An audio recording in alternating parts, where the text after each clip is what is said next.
হ্যাঁ, কী অবস্থা সবার? আশা করি সবাই ভালো আছো। আমি অনেক ভালো আছি। ইতোমধ্যে আমি পূর্বে ভিডিওতে সাফিক্স এবং প্রিফিক্স কাকে বলে এবং উদাহরণসহ আমি বুঝিয়েছি। আজকের এই ভিডিওতে আমি আলোচনা করব মূলত সাফিক্স এবং প্রিফিক্সের যে বেসিক রুলসগুলো রয়েছে সেগুলি সম্পর্কে আমি আজকে আলোচনা করব। কারণ পরীক্ষাতে তোমার সাফিক্স কাকে বলে কিংবা প্রিফিক্স কাকে বলে কিংবা উদাহরণ দাও এই জাতীয় প্রশ্ন কিন্তু কখনোই আসবে না। তোমরা যদি দেখো তাহলে দেখে থাকবে যে ঢাকা বোর্ড 2026-এ যে প্রশ্নটি এসছে সেটি দেখা যাচ্ছে যে আমাদেরকে কোন শব্দটির সঙ্গে কোন সাফিক্স বা প্রিফিক্স যুক্ত করতে হবে সেগুলোর বেসিক যে নিয়মগুলো রয়েছে সেগুলো আমাদেরকে সবার আগে জানতে হবে। এই বেসিক নিয়মগুলো না জানলে কিন্তু আমরা আদৌ সাফিক্স প্রিফিক্স সলিউশন করতে পারবো না। তো আসি সাফিক্স এবং প্রিফিক্সের যে বেসিক নিয়মগুলো রয়েছে সেটি সম্পর্কে মূলত আজকে আলোচনা করব আমি। প্রথমত আমি আমার নিজস্ব নিয়ম বেসিক যে গ্রামার সেখান থেকে নেওয়া যে সাফিক্স এবং প্রিফিক্স সলিউশন করতে গেলে সবার আগে প্রয়োজন একটি থিওরি সম্পর্কে জানা। আমি এই থিওরির নাম দিয়েছি প্যাট থিওরি। এখানে P for preposition, A for article, and D for determiner। তাহলে আমার থিওরির নাম হচ্ছে প্যাট থিওরি, যেখানে বলা হচ্ছে P for preposition, A for article and D for determiner. এখন কথা হচ্ছে যে তোমরা নবম এবং দশম শ্রেণীতে অধ্যয়ন করছো, তোমরা অবশ্যই জানো প্রেপোজিশন, আর্টিকেল কিংবা ডিটারমিনার কাকে বলে। তারপর আমি আলোচনা করছি প্রেপোজিশন বলতে আমরা যেগুলোকে চিনে থাকি যে to, up, for, by, with কিংবা এক্সেট্রা, আরও অনেক প্রিপোজিশন রয়েছে। দ্বিতীয়ত আর্টিকেল বলতে আমরা চিনে থাকি হচ্ছে এ, অ্যান কিংবা দি অথবা দা। আর ডিটারমিনার বলতে মূলত বোঝানো হচ্ছে মেনি, মোর, মাস, ফিউ, লিটিল, ভেরি এক্সেট্রা, আরও অনেক ডিটারমিনারি রয়েছে। তাহলে আমি বললাম যে সাফিক্স অ্যান্ড প্রিফিক্স সলিউশন করতে গেলে তোমাদের সবার আগে জানতে হবে প্যাট থিওরি সম্পর্কে, যেখানে বলেছি আমি P for preposition, A for article and D for determiner. Preposition বলতে মূলত ভাইয়া বোঝানো হচ্ছে to, up, for, by, with, without, within, before, beside, after etcetera. And article বলতে মূলত এ অ্যান এবং দাকে বোঝানো হচ্ছে। অপরদিকে ডিটারমিনার, যেটার বাংলা হচ্ছে নির্দেশক।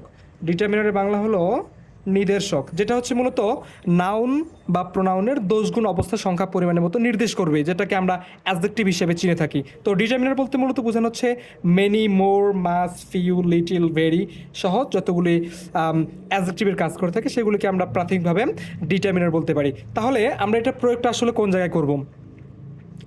তোমাদেরকে আমি একটি উদাহরণ দিয়ে বুঝাই। এখানে দেখতে পাচ্ছ he is boy, he is আন বয়। এবার যদি আমি উদাহরণ দেই হি ইজ গুড বয়, এবার আমি বলছি he is very good boy.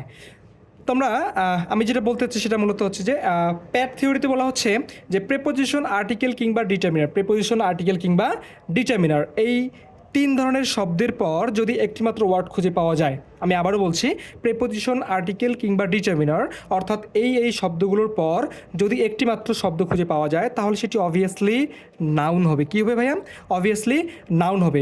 দ্বিতীয়ত কথা হচ্ছে যদি প্যাট অর্থাৎ প্রেপোজিশন, আর্টিকেল এবং ডিটারমিনারের পরে দুইটি ওয়ার্ড খুঁজে পাওয়া যায় তাহলে শেষের ওয়ার্ডটি নাউন হবে, আগের ওয়ার্ডটি অ্যাডজেক্টিভ হবে। আবারও বলতেছি প্রেপোজিশন, আর্টিকেল এবং ডিটারমিনার এরপর যদি দুইটি ওয়ার্ড খুঁজে পাওয়া যায় অর্থাৎ আমি ফুল স্টপ বা ওই সেন্টেন্সের শেষ অংশ পর্যন্ত দুইটি শব্দ খুঁজে পাই তাহলে শেষের শব্দটিকে অবভিয়াসলি নাউন বলবো এবং তার আগের শব্দটিকে আমরা অ্যাডজেক্টিভ বলবো।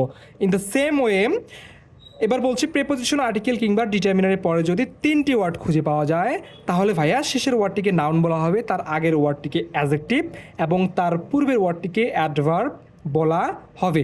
তাহলে আমরা এখানে স্বভাবতই দেখতে পাচ্ছি সেন্টেন্সটিতে একটু লক্ষ্য করবাম he is boy, he is boy. আমি এখানে কমন পাচ্ছি মূলত এ, এই সেন্টেন্সের মধ্যে কমন পাচ্ছি এ, এই সেন্টেন্সের মধ্যে কমন পাচ্ছি এ। কেন কমন বললাম? কারণ আমি অলরেডি বলেছি প্রেপোজিশন আর্টিকেল কিংবা ডিটারমিনার, তো একে তো অবশ্যই আর্টিকেল বলা হয়ে থাকে। তাহলে এর নাম কি ভাইয়া? এর নাম হচ্ছে আর্টিকেল। আমি বলছি যে আর্টিকেলের পরে যদি একটি মাত্র ওয়ার্ড থাকে তাহলে তার নাম হচ্ছে নাউন। তাহলে দেখো তো ভাইয়া এখানে আর্টিকেল এর পরে কয়টি ওয়ার্ড রয়েছে? একটি ওয়ার্ড। এবার দেখো তো এখানে আর্টিকেল এর পর কয়টি ওয়ার্ড রয়েছে? দুইটি ওয়ার্ড, একটি হচ্ছে বয়, একটি হচ্ছে গুড। এবার দেখো আর্টিকেল এর পর তিনটি ওয়ার্ড রয়েছে, একটি হচ্ছে বয়, একটি গুড, আর একটি হচ্ছে ভেরি। তো আমি প্রথম নিয়মে বলছি যে প্রেপোজিশন আর্টিকেল কিংবা ডিটারমিনার এরপর যদি শুধু একটি মাত্র ওয়ার্ড খুঁজে পাওয়া যায় তাহলে তার নাম হচ্ছে নাউন। তাহলে দেখো তো এখানে ভাইয়া এখানে কমন হচ্ছে এ হচ্ছে আর্টিকেল, আর্টিকেলের পরে একটি ওয়ার্ড বয়, তাহলে বয় হচ্ছে নাউন। দ্বিতীয়ত বলছি এখানেও আর্টিকেল কমন আমরা পেয়েছি, তো আর্টিকেলের পরে দুইটি ওয়ার্ড পাচ্ছি, একটি হচ্ছে বয়, একটি হচ্ছে গুড, তাহলে বয় হচ্ছে নাউন আর গুড হচ্ছে অ্যাজেক্টিভ। গুড হচ্ছে কি? অ্যাজেক্টিভ। এবার আমরা পাচ্ছি he is a very good boy. এখানে তিনটি ওয়ার্ড খুঁজে পাচ্ছি আর্টিকেলের পর, একটি বয়, একটি গুড আর ভেরি। তাহলে বয় হচ্ছে নাউন, গুড হচ্ছে অ্যাজেক্টিভ অ্যান্ড ভেরি হচ্ছে অ্যাডভার্ব। তাহলে মূল কথা হচ্ছে ভাইয়া এটি খুবই গুরুত্বপূর্ণ এবং কার্যকরী একটি রুলস, যেখানে যেই থিওরি নাম দিয়েছি আমি প্যাট থিওরি, যেখানে P for preposition, A for article এবং ডি ফর ডিটারমিনার বলা হয়েছে। আমি আবারও পুনরাবৃত্তি করছি, এখানে প্রেপোজিশন আর্টিকেল কিংবা ডিটারমিনার এরপর যদি একটি মাত্র ওয়ার্ড খুঁজে পাওয়া যায় তাহলে সেটি অবভিয়াসলি নাউন হবে, এবং যদি দুইটি মাত্র ওয়ার্ড খুঁজে পাওয়া যায় তাহলে শেষের ওয়ার্ডটি নাউন এবং তার আগের ওয়ার্ডটি অ্যাডজেক্টিভ হবে।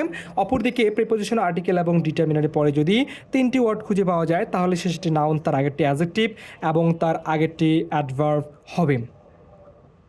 তো এটাই ছিল তোমাদের সাফিক্স এবং প্রিফিক্সের অন্যতম খুবই গুরুত্বপূর্ণ একটি নিয়ম। আমি অফলাইনে এতদিন যাদেরকে পড়িয়েছি তাদেরকে বেশিরভাগ ক্ষেত্রেই আমি এই নিয়মটি পড়াতাম এবং খুবই গুরুত্ব সহকারে পড়াতাম, কারণ তোমাদের যে বোর্ড কোশ্চেনগুলো রয়েছে সেগুলো যদি একটু বিশ্লেষণ করে দেখা যায় তোমরা এই নিয়মের মধ্যেই কম বেশি তোমাদের যদি 10টা প্রশ্ন থাকে তার মধ্যে মোটামুটি 6 থেকে 7টি প্রশ্ন তোমরা শুধুমাত্র এই প্যাট থিওরি থেকেই কমন পাবা। অপরদিকে যদি 5টি প্রশ্ন থাকে সেক্ষেত্রে অবভিয়াসলি 3 থেকে 4টা প্রশ্ন এমনিতেই প্যাট থিওরি থেকেই আসে।